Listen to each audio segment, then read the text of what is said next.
এই গাছে বেশি আগে পাকে। তোমার কি খাচ্ছ? আইসক্রিম।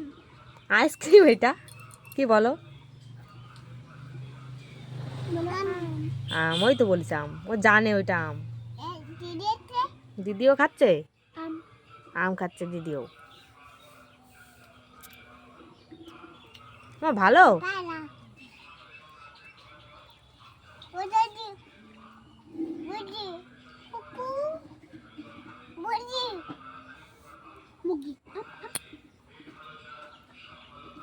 ভালো আম বনু, ভালো।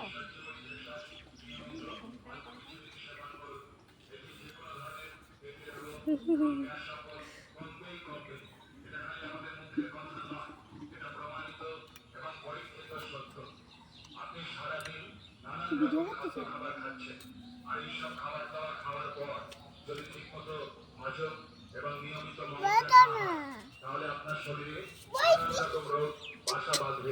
নিয়মিত হজম এবং মলত্যাগ না হলে গ্যাস, অম্বল, গলাবুক জ্বালা, কোষ্ঠকাঠিন্য, ওইটা খায় না, ওইটা ছোলা নেই। বমি বমি ভাব, খিটখিটে মেজাজ, অনিদ্রা, মাথা ধরা, এমনকি গ্যাস্ট্রিক আলসারের মতো কঠিন রোগও হতে পারে। আর একবার গ্যাস্ট্রিক আলসার হলে তখন আর প্রায় কিছুই করার থাকে না।